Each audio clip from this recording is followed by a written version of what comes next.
All right, welcome everyone to the latest and greatest episode of the Summoning Hour. Nope, wrong podcast. I'm on autopilot. Fuck this week. I'm done. I'm so done. Welcome to Check Your Six. This is the greatest podcast of all time, which is why I forgot its name. That's how this happens. This is why we can't have Check Your Six. I was not prepared. I'm not ready for this. Somehow, some reason, I'm not ready for this. But here we are. We're going to go through this. We've got 2 weeks of Pro League matches to catch up on for NA due to life circumstances and thunderstorms, and straight up couldn't get it together last week. So we got 2 weeks of Pro League to catch up on, which Syntax is going to be guiding us through. And I've got the latest and greatest from the 3 collegiate leagues as we are moving slowly into playoff form, which is really exciting times as we're getting the best of the best playing each other in these second and later phases of each of the leagues. So teams are in their primes. Hopefully they have the conditioning to keep making these matches as good as they have been. We'll just have to wait and see how the playoffs round things out. But Pro League first. I noticed, I went through and checked on Liquipedia. There's been no more player movements, at least in NA. There's been some in South America and Europe a little bit, but nothing in NA. And it's been relatively quiet since last week, though you did send me a juicy potential rumor leak. I don't know if anything of that was confirmed regarding who was that, LG and EG? Yeah, EG. Yeah, the G's. So what's happening next season, right? So they're going to a dedicated full LAN Pro League, right? Nice. And in doing so, they are forcing everyone to move to Vegas. Damn. Yeah. So everyone will be centralized in Las Vegas, and that's why everyone was wondering, why is Dark Zero moving, blah blah blah. Even I was like, why the hell is Dark Zero moving to Vegas? Like, what? It's like, it's so expensive out there, But I asked them, and they were like, well, next season they're forcing everyone to move to Vegas, and I guess LG and EG are just not cooperating, which means that they're going to get knocked out of Pro League, which leaves Disrupt and Sonics to come back up into Pro League. That's rumored. I don't know if it's confirmed just yet. It could be. I haven't seen it anywhere, as someone can correct me on that. But yeah, and I was looking at some like forums and stuff, and people on Reddit, and they were like, yeah, I actually talked to a couple people on LG, and apparently like they've never even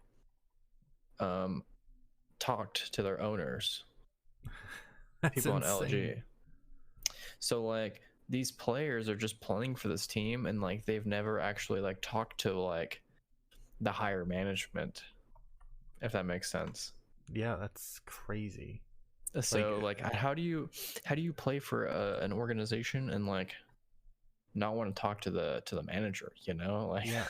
I mean, I guess that's cool to like be autonomous and things. They were kind of just given a house, I think, and they were like, okay, here you go, play it up. And then they've just never had communication with the higher ups. Like that's insane to me to think. Like, you have a coach and a manager and 5 players, maybe even a backup player, and you're being paid by an organization that you never really had to interview with. You never really had to negotiate. I mean, how did negotiations go for contracts? Like, was it just all over email? Are these teams still just being like, oh yeah, we'll make our own negotiations without a lawyer when signing pro league contracts? Like, Who knows? Maybe it was done through like a headhunter, like a hiring agent, like a liaison between like the CEO and the players. This liaison was just like, hey, we want to buy you, and then they bought them. They were like, here you go, have fun. I mean, it's possible. Possibly.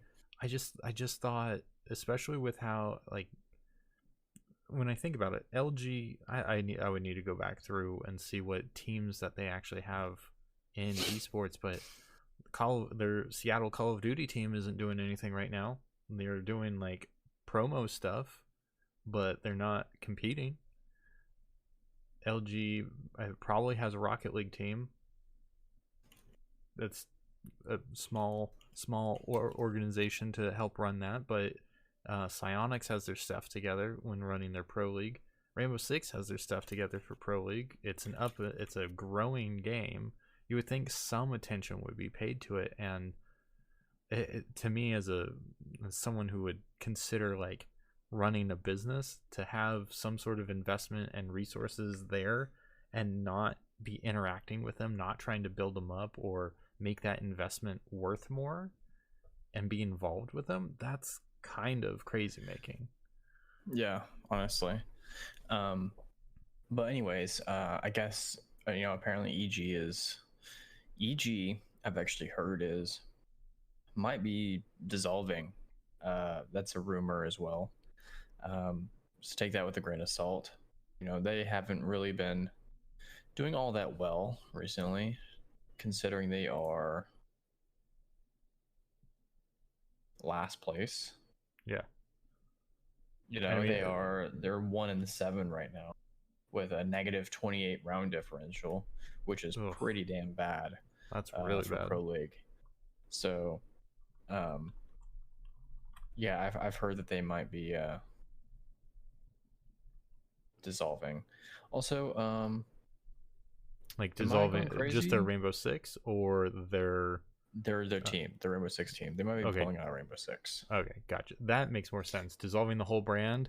No, not dissolving the brand. They might be pulling out of Rainbow Six. Yeah, gotcha. That makes apparently more sense. the new owners, they're the ones that came in and they did the whole rebrand with the new logo and stuff. Yeah, and apparently it's just been absolute trash with the new management. So they might be just pulling out.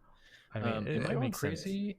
or is the on the CGG website, is their logo upside down for you? Yes, it is. April Fool's, I'm guessing. Well, it's April 2nd. You'd think they would change it back, but esports, we're not on top of it. Like, that's true. We meme hard and then we forget about memeing. Yeah, that's true. We've got bigger fish to fry. Yeah, but the first week of Pro League honestly was something else. I'll tell you what. So starting on Monday, the 23rd, so we've got 2 weeks of Pro League to catch up on here, so bear with me. Monday, the 23rd, right? DZ played TSM, and TSM won 7-4. They took, they played on Villa, right? And normally DZ plays really well on Villa, but TSM just absolutely, they were just dominant on Villa. They must have, I don't know what they did. They must have just scrimmed the hell out of Villa, but all their costs are over 70%, which is absolutely ridiculous. That is insane. Like everyone's rating was over 1, so everyone went positive overall. Like even Merc 1.06, he was 8-9, and then 8 kills, 9 deaths, but then what was that? 3 entry assists, 2 normal assists, or 3. Yeah, just he ended up pulling out a positive ratio at the end, and ended up having tied for the highest cost on the team. 3 of them, Geo, Pojo Man, and Merc, cost of 82%. Yeah, they must have just been rolling round after round after round. And And Pojo Man had an 82% cost as well. Oh, I misread that. Oh, did I misread that? Oh, I thought and I said Merc. Pojo Man. Yeah, Pojo Yeah, Man, it's Merc, and Geo. Yeah, all three of them had an 82%. And then Achieved and Bolo were also tied at 73%. Like, everything they did was effective.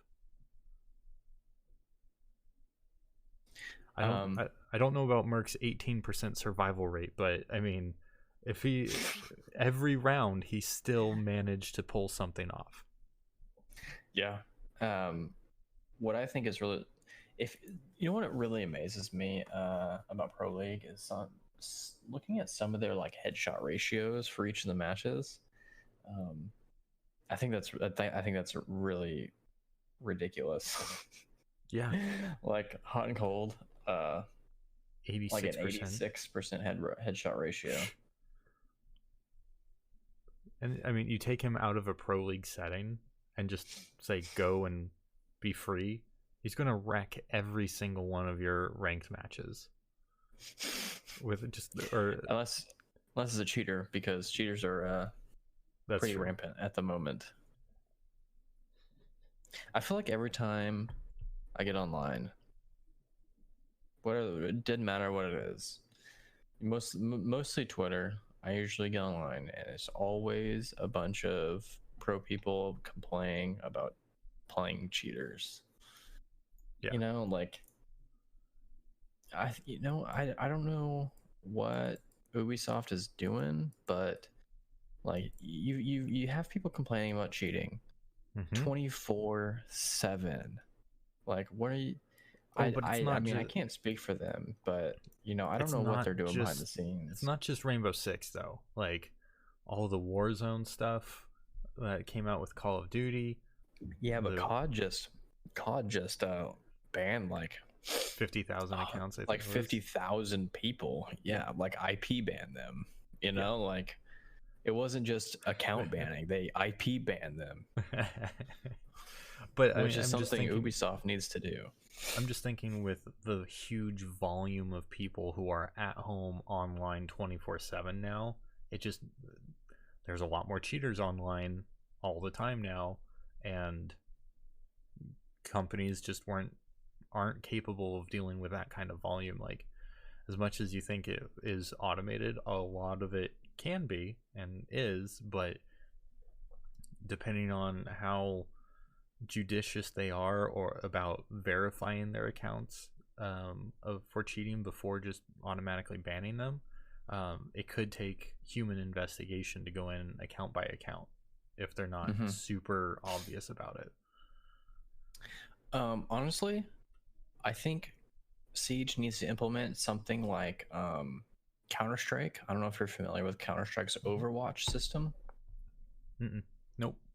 So you can sign up for Overwatch. I don't know what the prerequisites are, but essentially what happens is, you know, you got all these community members that are like in the Overwatch program, and it helps out the company because what happens is when someone gets reported for cheating, it takes like a clip of the match automatically, and then it sends it to one of the Overwatch members, and then those Overwatch members can review the clip and be like, okay, yeah, this guy is definitely cheating, and then like hit the button, like recommend ban to the company. Like they don't ban them, but like they're like, yeah, this guy is cheating, and then like the company will just take all the Overwatch files and be like, okay, and then just like ban as they see recommendations. Nice. Yeah, crowdsourcing banning. I want to say Microsoft actually did something like that with the Xbox 360, and they had just members of the community who were escalated in privileges, and they could do the same thing. Ultimately, I think they ended up canning that system for legal reasons, because of how much time and effort people were putting into that. It was basically becoming a full-time job, and Microsoft could have been held responsible for paying dues and insurance and stuff like that, because they were essentially creating a job for someone to do, and so they backed out of that. I wonder if Valve is still able to get around that. That's a good question. I don't know. But anyways, so DZ got flummoxed for sure. Yeah, and that took So before the whole split, we were, DZ and TSM, I think, were tied for first. Maybe not. I think TSM was just. Yeah, TSM was just ahead. Yeah. So okay. So now DZ went from second. They're actually in fourth now, which is really surprising, because the match that really costed them, not cost as in cost, but like the actual price, was their match against EU. So surprisingly enough, I say I can filter it down again. Okay, so surprisingly enough, DZ tied against EU. Yeah. Which is honestly, that really surprised me. It was on Cafe, and DZ's, as far as I know, DZ's been pretty strong on Cafe. And especially against a newer team like EU, you'd think that they'd be pretty dominant over them, or at least have a bigger advantage. But excuse me. So what happened was DZ, they won the first 4 rounds of defense, and then EU won the last 2 attack rounds. And then EU won defense, DZ won 2 attacks, then EU won the last 2 defenses. Cafe is a very, very defense oriented map, and going 4-2 on the split is not bad at all. All they had to do was win, was it 3 attacks? Yeah. But because it's a defender heavy map, it allowed EU to catch back up. And yeah, it's either win 3 attack rounds or win 5 defensive. Yeah, if they would have went to the split at 5-1, I think they would have won. But the fact that they went 4-2 on the split, normally 4-2 is a very good split, right? But on a heavy defensive oriented map, it doesn't give you much buffer room on attack. And it would be interesting to see how it plays out if you had those 3 overtime rounds to decide a winner.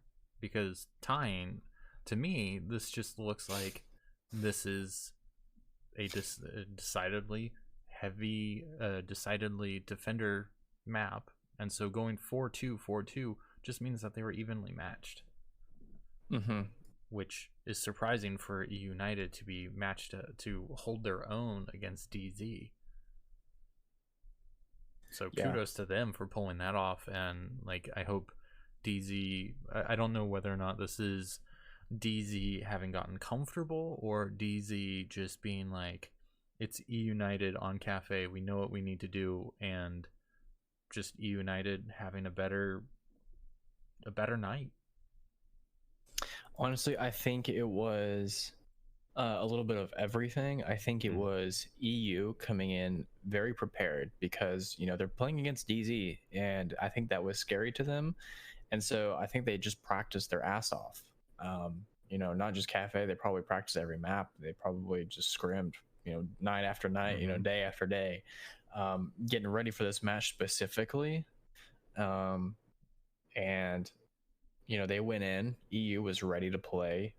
And DZ was obviously ready to play, but I think DZ made a couple mistakes that weren't big mistakes, but they were big enough to have a heavy impact on their defensive rounds, and that allowed EU to kind of exploit them, and that's why they were able to take 2 attack rounds. Yeah. But it's interesting to see how that played out. It was a really good match, though. And for that to be DZ's second match since coming back from break, and coming out with a loss and then a tie, but then having even some surprise matches earlier this week, having Reciprocity take down TSM. That screws up the scoreboards insanely. Yes, that was a huge upset. And honestly, I wouldn't have expected it. No way. Um, No way. I mean, Reciprocity is not Reciprocity anymore. It's just the guys from Reciprocity. Like, these are essentially at this point, like, they are pro league team players and have that experience and have that camaraderie and uh, practice and methodology about themselves, saying that they're pro league, but they're no longer represented or representing like a team, and it's so weird to think that where they were at the end of the split, just being like, well, they were third from last, something like that. who? Reciprocity? Reciprocity, Yeah. yeah. And so to have them come back against TSM like this, it makes me excited to see them play all the more. But again, you have to look at how they're consistently playing, and for them to tie EG but then beat TSM, the first place team, they have to work on their consistency. Yeah, but if you look at it this way, I think the reason that Reciprocity was able to take Border, so they played on Border, right? I think the reason they were able to take TSM on this map is because, you've got at least one veteran, two veteran, I would say two veteran players on TSM, right? So you got Geo and you got Pojo Man, who've been playing for a while. Mm-hmm. But on Reciprocity, you've got, I don't remember how long Bio has been playing. I don't think he's been playing as long, but you got 4 veteran players who've been playing since, season 1, pretty much. And they've been playing Border since that map came out. And they've played it many, many, many, many, many times. And I think that they know that map a lot better than TSM did. Gotcha. Because they've, they might have not had been playing on the same team, but they've played this map consistently for years. And I think that they were able to pull all their knowledge, because they're all, I mean, if you think about it, they were all from different teams, right? Yeah. Laxing and Fox A have been Reciprocity since God knows how long, and then Vertical and Slashug were from Rogue. They were able to kind of pool their knowledge together about different strats for this map, and I think that's the reason they were able to just destroy TSM on it. What I love is seeing how the map ban went. TSM banned Coastline, Reciprocity banned Consulate, no Clubhouse from TSM, no Villa from Reciprocity, no Cafe from TSM, and then so it's down to Border and Theme Park. Now Theme Park just having gotten reworked. Nobody wants to play Theme Park. I don't think anybody is ready to play Theme Park yet. I think you're going to see Theme Park banned pretty consistently for at least another couple weeks. What I love is that it was saved for last, so that Reciprocity could have just really, really thrown a curveball, and like that might have been making TSM a little bit nervous. Instead of just honestly, I think the match would have gone very, very differently if TSM decided to just play Theme Park. Be like, you know what, fuck it, we're gonna play Theme Park. And honestly, I don't know why they didn't, because if I'm a newer developed team playing against a bunch of veterans, I'm not going to play a map that they have played hundreds of thousands of times. Yeah, I agree. Let's take them to the same fucking playing field.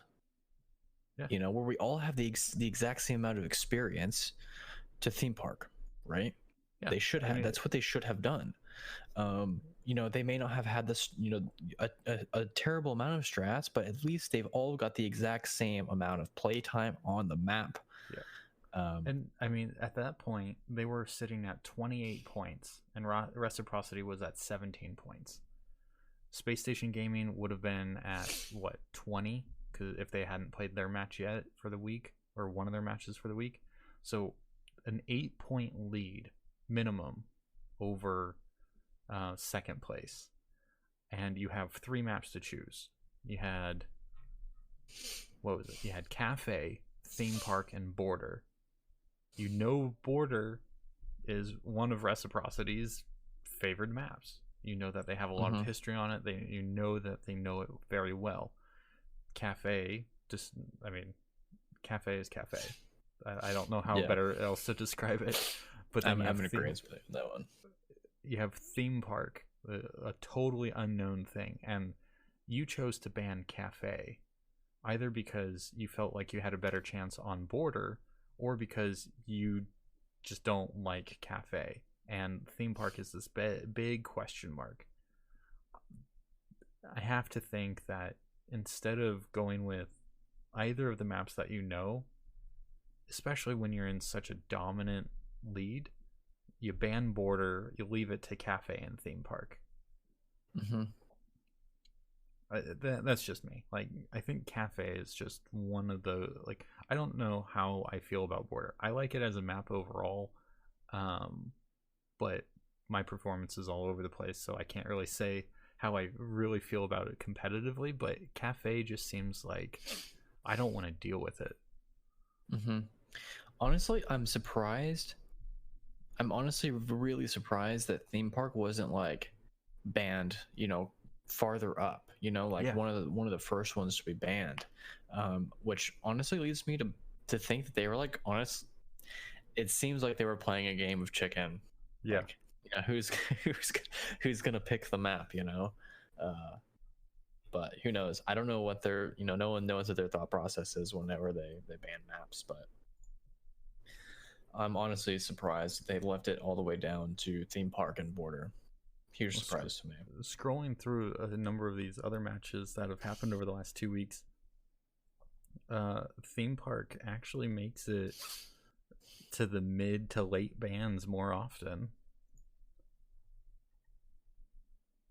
Yeah, so like LG versus Space Station Gaming, theme park was the fifth overall map ban out of 6. And what was it? Was it Tempo and? Has anyone? I don't think anyone's played. No, I don't think anyone's played theme park yet. There was a match, according to. I just clicked through a whole bunch of games. What game was that? We'll find it. We'll go through the other games. What other games caught your eye this last week? Besides TSM and Rec,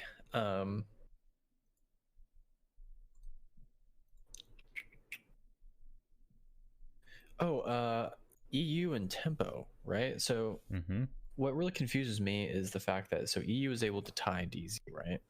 And then they go and play Tempo and they lose 3-7. Right. On Villa.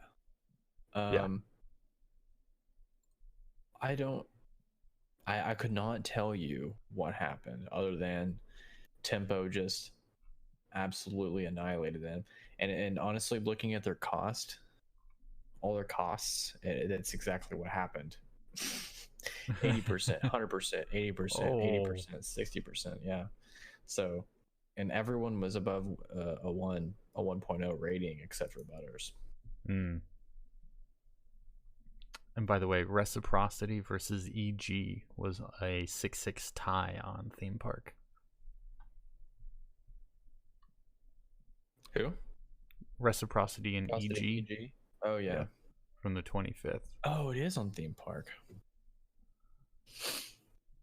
I'm gonna go back and watch that VOD. I want to see theme park being played. And see, this is what I'm telling you about, right? So, it's a tie because these two teams, regardless of their standings, just don't know the map. They have the exact same knowledge of the map because they've all had the same amount of playtime on it. And as of right now, it's very defender heavy. If you know how to play it right, theme park. Anyone who's played it, I'm assuming if you've even played the game, you've played the new theme park, is that it is extremely annoying to attack. I wouldn't say it's like extremely difficult, but it's extremely annoying because theme park is one of those maps where it's just very fluid and you can get anywhere almost instantly. It's not a terribly small map, but it's because it's so fluid, you can go anywhere pretty fast. And especially holding I think the worst spot to attack at the moment is throne room if you're defending it. It's kind of like an instant go-to first when defending theme park is the throne room. And what's annoying about it is there's only 2 entrances, right? Yeah. One is, and then they're both small doorways. One doorway being a split with 2 doorways leading. You've got, say this is the hallway, right? And this is the doorway. You go up, and there's 2 doorways in a hallway looking at that single doorway where you come in and you just funnel. And it's extremely hard to attack unless you can get either the barrels wall open or the maintenance wall open. And those are hard to get open because you've got the whole 20-second meta going, right? You got the Wamis and the Wamais and the Jaegers set up everywhere, so it's hard to nade over. Especially if you're defending first, you can sit there and you can ban Thermite or Maverick. Either one would suffice, and you can just sit there and deny the wall entries. And then half the site is unbuckable. So like only the other half of the site has vertical play to it, so you can like buck or sledge it. It's just really annoying to attack, but. Anyways, moving on. Real quick. So I was really curious about this. Out of the 4 reciprocity matches that have happened in the last 2 weeks, they only banned theme park once, and that was in the match against TSM, and it was the very last ban. So they decided to go to border instead of playing that map. But otherwise, the other 3 matches that they played, they either played theme park, or the other 2 teams banned it early, kind of mid and early, like first or second ban on the other side. So okay, I think reciprocity's playing the game of we don't care what map we play on. So we're going to take the opposite approach to a lot of people and just be like, theme park's in play for us. I think that's what they're doing. Just willing to push that and leave that be a kind of like a wild card. And it's another flavor of how they're approaching the league right now. And I mean, in that flavor, they banned theme park to go to border, and they took out the first place team, like the decidedly first place team in a pro league standings, and they won. Crazy balls to be playing that kind of game, but kudos to them for playing it. Oh man. But other than that, Space Station beat EU. No real surprise there. But it did come down to 7-5 on Coastline, which is pretty good for EU, especially against Space Station. I'm just gonna come out and say it. It's whenever TS or EG can get 3-5 rounds, it's like a good game for them. So I mean, EG pulled through. I mean, they tied reciprocity. They had their 3 rounds against LG. They were able to manage, like TS managed to tie EG. So like your bottom of the barrel teams equally bad together. Like, okay, that seems about right. Yeah. But I think the rest of the match just kind of went as expected. DZ beat EG 7-5. Reciprocity beat LG 7-2. And then TSM straight up absolutely murdered Tempo Storm 7-0. Oh no, an appropriate match for April 1st. We're gonna have a match, April Fools. Yeah, yikes. TSM. Okay.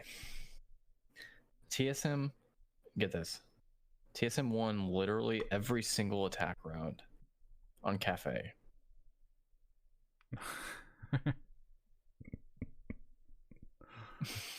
Which is, for those who don't know, we were talking about another defender heavy map is this Cafe, right? Winning every single attack round on Cafe is very impressive. and then they go on to win the first defense.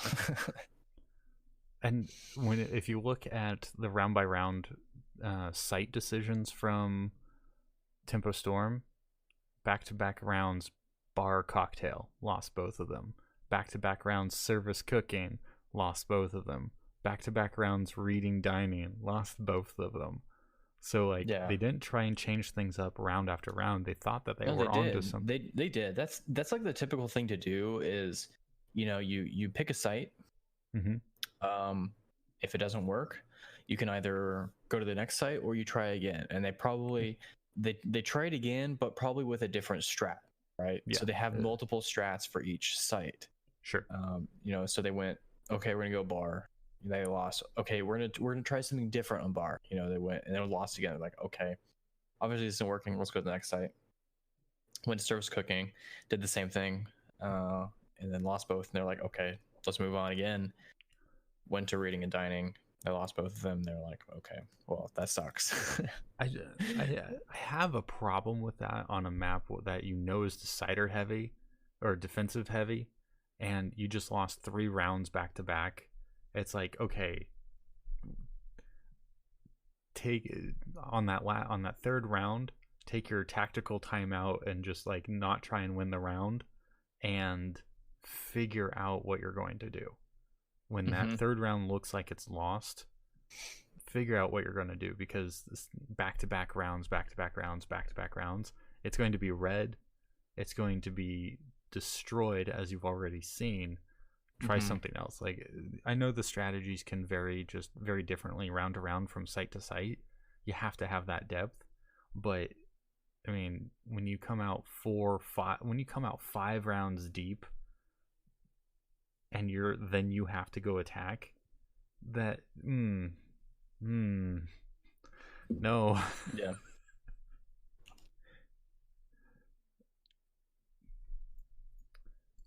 Any other matchups you think worth talking about? I mean, I went through the scores. I saw some of the highlights, and it was basically what I expected, except for the reciprocity versus TSM and some of the ties that happened.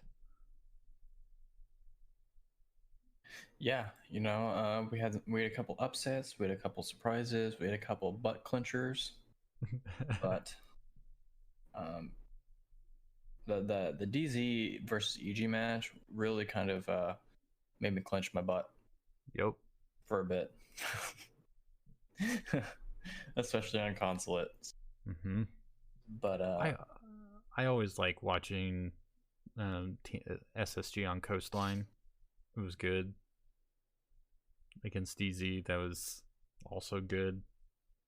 Pretty back and forth, but just Space Station came around on the attacking side and just had more rounds back to back. DZ couldn't seem to get anything going on defense. Yeah, pretty much. But anyways, that's pretty much it for Pro League so far. Let's we could probably go ahead. Before we move on, we have some game updates coming to Rainbow Six. I don't know if you've seen them that are in the test server right now, but I've seen people talking about it. I haven't actually read all the notes yet. Let's see here.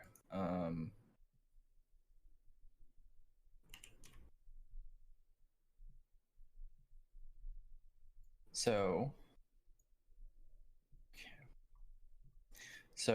Buck. Okay, so first off, Buck is losing his frag grenades, and he's getting more skeleton key ammo in his skeleton key. So he's gonna have 5+1 in his magazine now. So he's going up to 25 maximum bullets instead of 20. He instead of frags, he's actually getting a claymore now, right? Jaeger, he is no longer a 3-speed. He's now a 2-speed, 2 armor, which a lot of people are mad at. Yep. They're like, oh, it's a nerf, but it's not the nerf we wanted, blah, blah, blah. While they're correct, it's not really the nerf that... It's not it's not something that should have been done. They should have taken away one of his ADSs, in my opinion. And that's what a lot of the community is saying, because that's how it needs to be. There's too much utility with the whole 20-second meta. I don't know if you've heard that term. No, I haven't heard the 20-second meta. I mentioned it when we were talking about theme parks, the whole 20-second meta, right? Mm-hmm. So the 20-second meta means all the attackers can't push site until 20 seconds left because of how much utility there is available for the defenders. Got it. That's what they call the 20-second meta. Because there's so much utility that the attackers have to clear out first. Yep. I mean, we talked about that like a month or so ago when I was talking like, what's my dream comp right now? And it's like Jaeger and Goyo and just all of these people just to buy time, because you're taking away so much space, you're taking away so much information that or like, and then you're leaving them with the only strategy of go, and that's a huge pitfall to be put into every single attacking round. Yeah. And Jaeger being a 2-speed 2 armor, and people are saying it's a nerf. Mm-hmm. But to be totally honest, I think it's a buff. And I would highly welcome anyone to try and debate me on that, because while he's losing a little bit of speed, imagine him still his 416 is ridiculously good. I would say I would argue that it is one of the best guns on defense. So imagine having the best gun on defense with more armor now. Yeah, you're sacrificing some speed, but now you have more survivability. Jaeger's already a pain in the ass to kill as it is, but now he's got even more health now, or at least more damage resistance. This one I'm actually really sad about. I can understand why, but I'm still sad about it. Mozzie is losing his super shorty shotgun. Mozzie was my absolute favorite roamer because of his versatility, right? You know, I trust the devs as much as I can. I think they're going about nerfing these things the wrong way. Like, they're nerfing the characters themselves, and not nerfing the utility they bring, right? He still has 3 Mozzie pests, or three like the pests, right? Yep. And that is a huge disadvantage for the attackers. I think they should have just taken away a pest, or changed, like made like a decay system for the pests. Like, so after you set the pest, like a certain amount of time before it disables, or like it ruins, it ruins or whatever, like a reverse legion mine. Yeah. So like you shoot the pest, and if it doesn't catch anyone in 45 seconds, it deactivates, destroys. It deactivates, it destroys itself. Yeah. But he's losing a super shorty, and it sucks so much, because I loved being able to roam. He was a really strong roamer because of his shotgun, like especially like on Consulate or something. I was able to roam, we're defending basement. I was able to roam second floor, bust all the hatches, and sit there and watch the hatches because I have a shotgun. But now you can't, and that honestly, it removes a lot of opportunities for strategies with Mozzie, because of that, or strategies in general. I mean, if you're taking away his ability to roam, but he still has the pests, like, it seems like they're trying to rein him back in from roaming. Yeah, and I don't understand that, because it was always nice when you had a Mozzie and someone didn't like bring impacts or something or make a rotate. Mozzie is able to make that rotate. He was able to get to places to roam that you normally couldn't have, unless you're using a roamer with impacts, right? Right. And stuff like that. It's just, you are by taking away this one thing, you are seriously hindering him as a player, while he still remains extremely strong in utility. And I think that it should have been vice versa. I think that they should have just taken away one of the pests or something, and left him how he is. Gotcha. This one really kind of confused me. So Ying, right? So they had they did a lot of stuff to Ying. Ying is getting a damage buff. Her LMG is going up to 46 damage, up from 42, I think. Which is really strong. Yeah. You know, her LMG was pretty good as it was.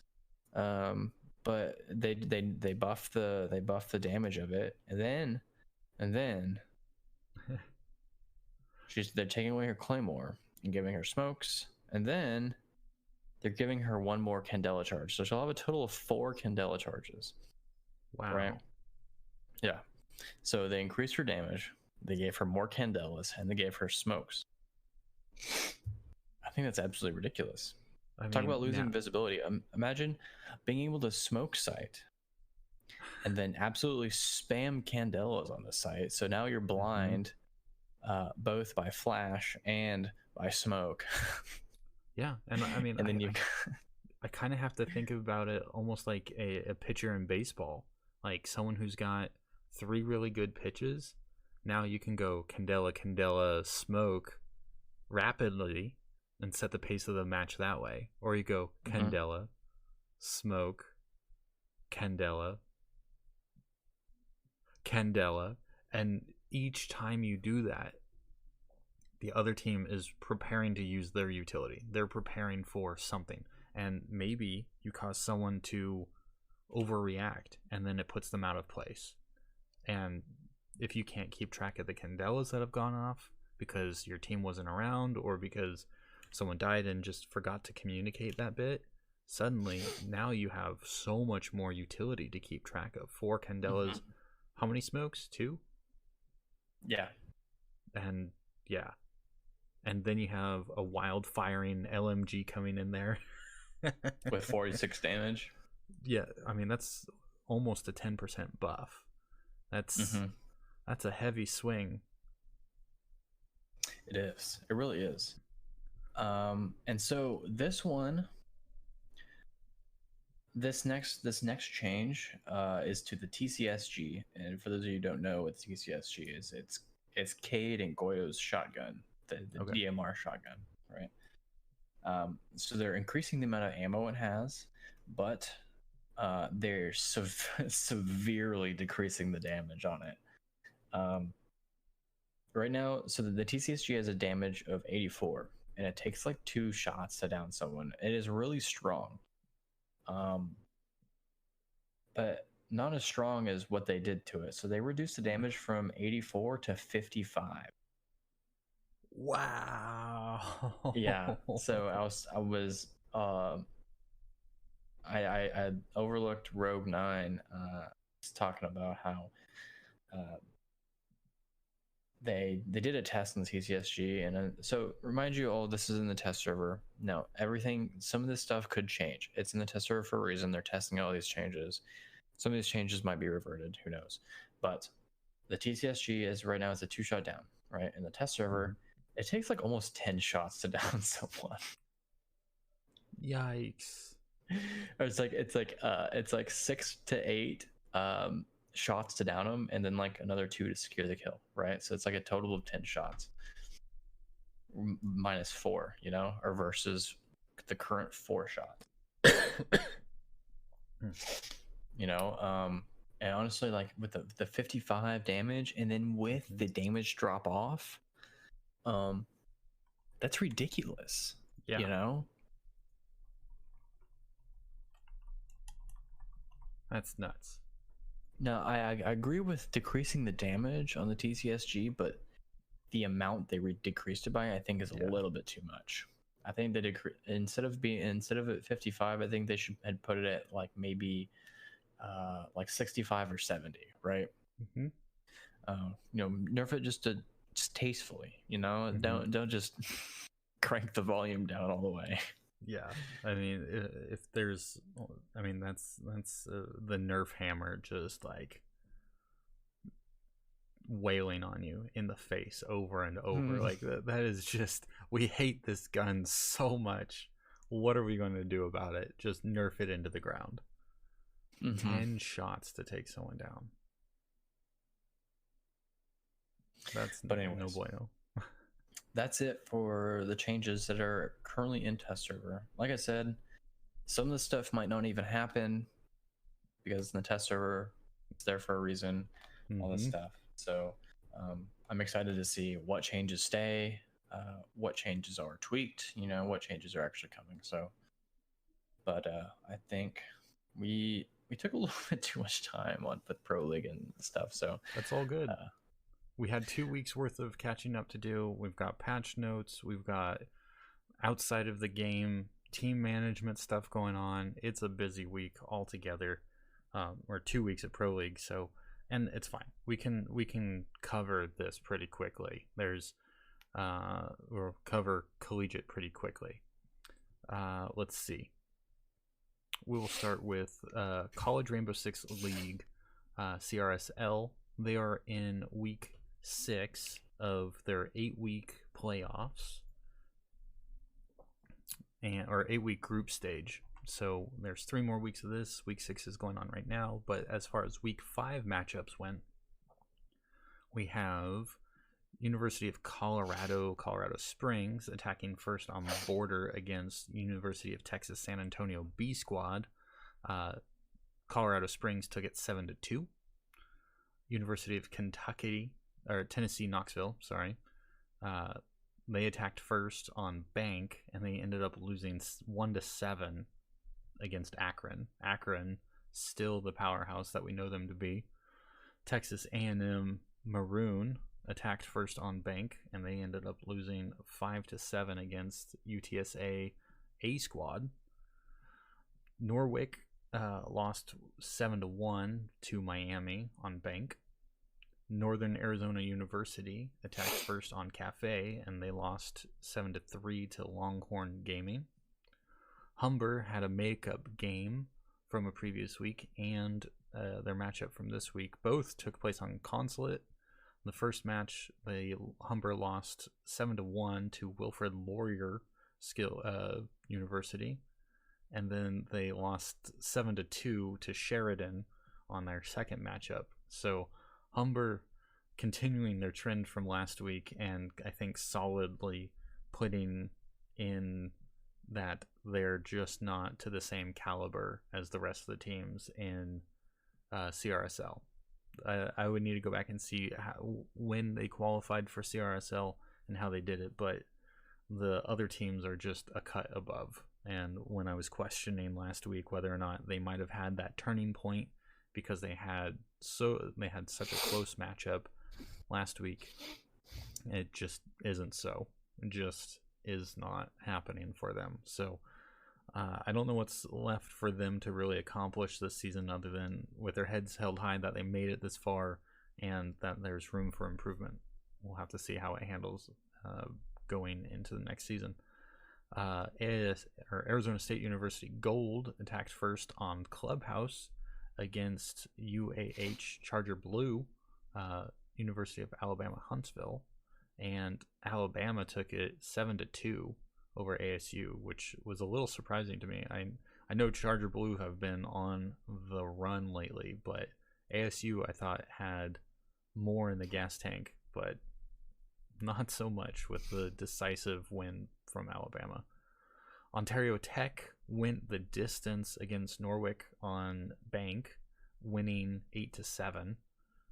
Ontario looked like they had great communication when time was expiring in the last round, but instead of rushing back in, they were defending, and the diffuser was planted.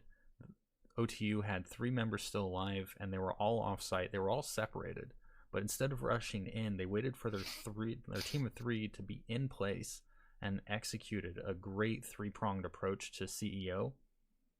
And with that huge vision coverage, Hurlsher was able to find a quick double kill on the last of the attackers. So time was running out. The diffuser was planted. It was a 2-on-3 retake scenario, and communications were cool, were calm, they were coordinated, and it just ended in a flash. It was a brilliant way to end round 15. University of Illinois, Chicago, Illinois University, the school with a really long acronym that we keep talking about. They won against Texas Tech 7-4 on Cafe. University of Utah lost to Northern Arizona University on Villa 6-3 or 7-3. Sorry. Raging Cajuns versus Arizona State Gold, so they had a makeup match as well this week, again on Clubhouse. Raging Cajuns took it 8-7. It came down to a 1v1 on round 15 with just enough time to defuse that the defense had to go for the defuse, and the last attacker just came through and popped him as it happened. The defender had to make a choice, and the attacker, he knew where the attacker was. They were off site. They were on the catwalk in the garage of Clubhouse. The defender had pushed them out, pushed them back, and he had a chance to defuse, but he was still a solid 2-3 seconds from finishing it. But that was a hell of a way to end that match. So, like I said, CRSL has 3 more weeks of competition in group stages. Then they'll cut the teams in half, I believe. So it'll be two teams from each of the 2 groups of 8. So, sorry, 4 teams from each of the 4 groups that they have will be matched up in double elimination, best of 3 playoffs going starting in a few weeks near the end of April. So that is something to definitely look forward to. CEA Invite League finally got back on schedule with having their Week 8 Invite League matches kick off. And now remember, CEA has that weird scoring system where they play 2 maps, and if there's 2 wins, a win and a tie, 2 ties, or a tie and a loss, or 2 losses, or a tie and a win, there's different point values for each one, basically. So they played 2 rounds. This was Virginia Tech versus University of Maryland College Park.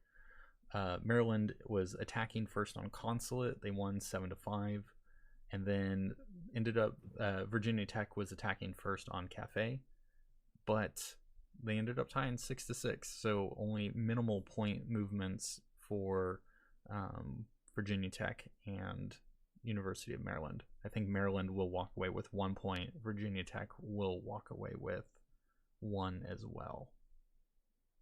Or okay. No, Maryland will walk away with 2 because it was a win and a tie.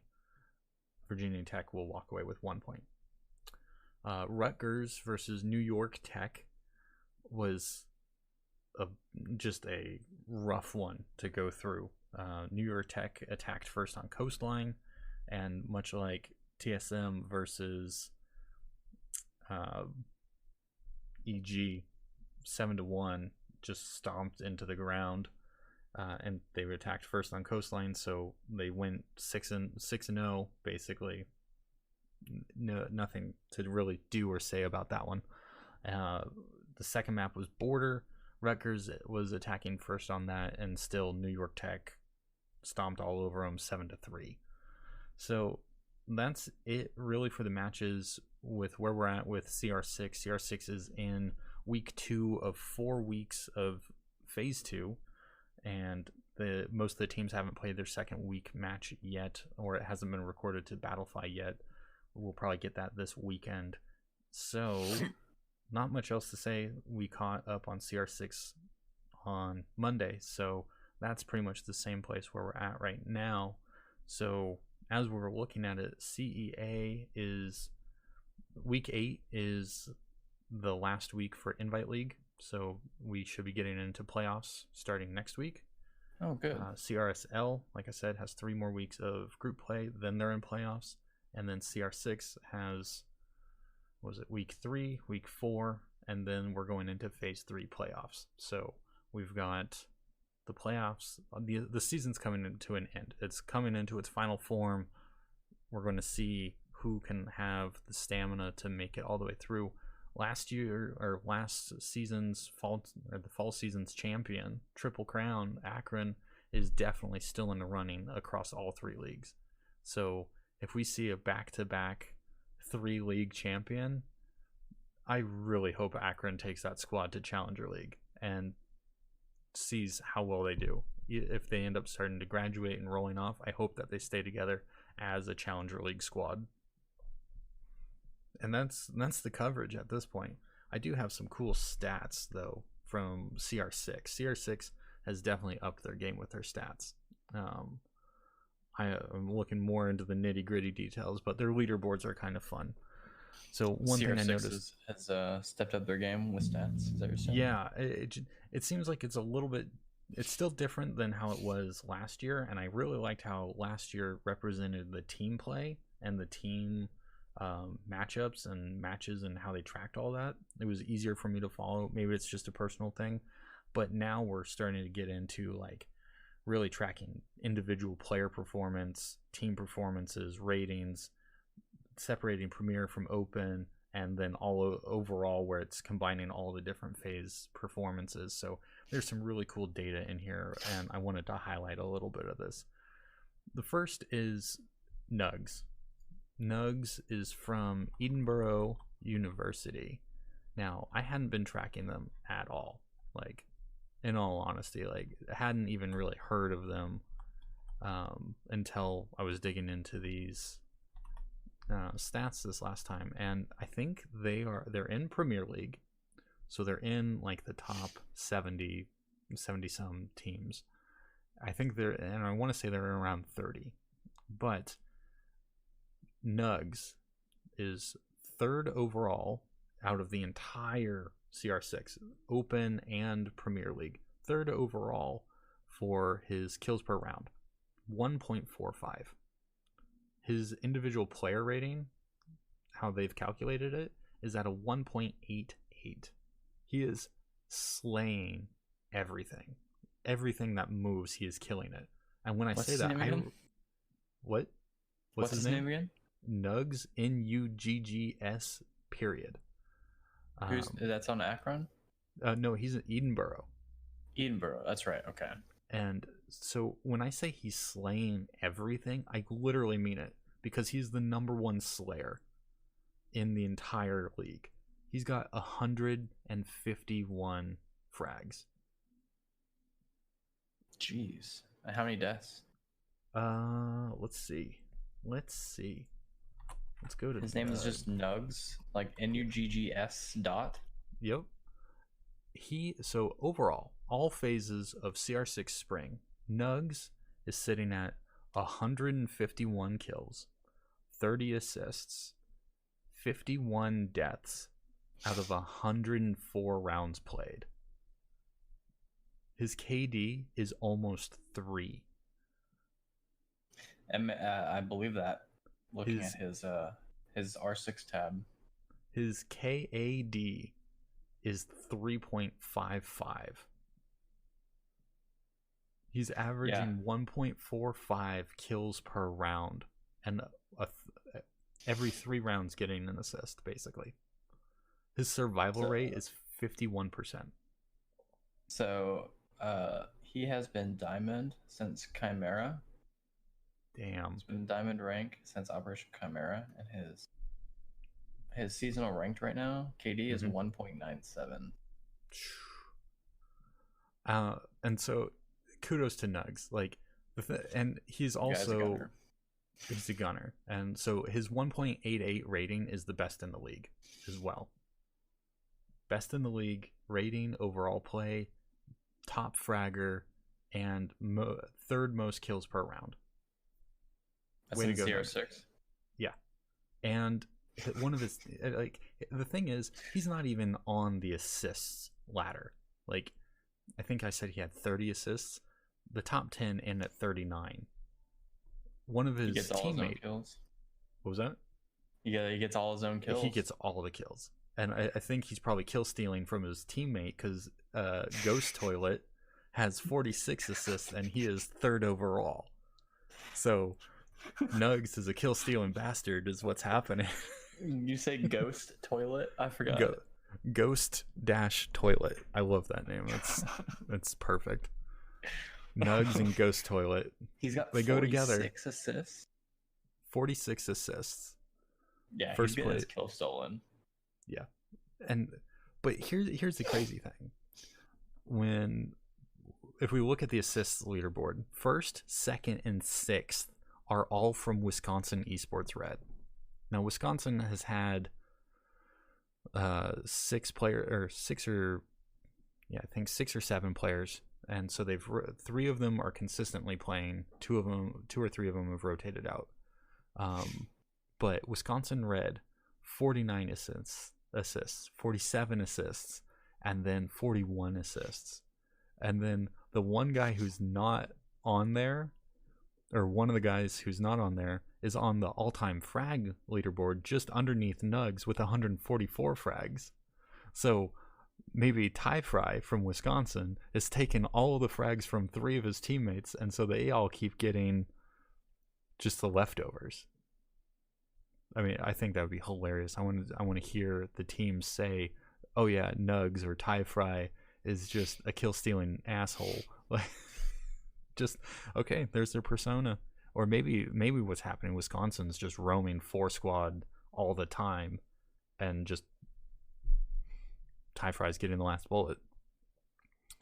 What other cool stats do we have in here? Those are the ones that I really wanted to point out because it's really impressive just to see consistently teams show up from one to another leaderboard. So they are, I think Edinboro is definitely a team to watch. Now, they were 3-1 in phase 1, so they were still a really solid team. I think they played some weaker teams overall. They got 2-0'd by CU Boulder Black. So I mean, CU Boulder has been competitive for years now, consistently competitive, and Edinboro is on that cusp. They've got my attention at the very least. They keep putting stats up like this, they'll be up there in no time. With Nuggz, I mean, highest rating on Nuggz, you know he's straight up a solid player, and he might just need a little bit of assistance. Like when we look at some of his other teammates, they're under one. They're two of their main players are about 0.75 and below, so you know that there's some slack that could be picked up.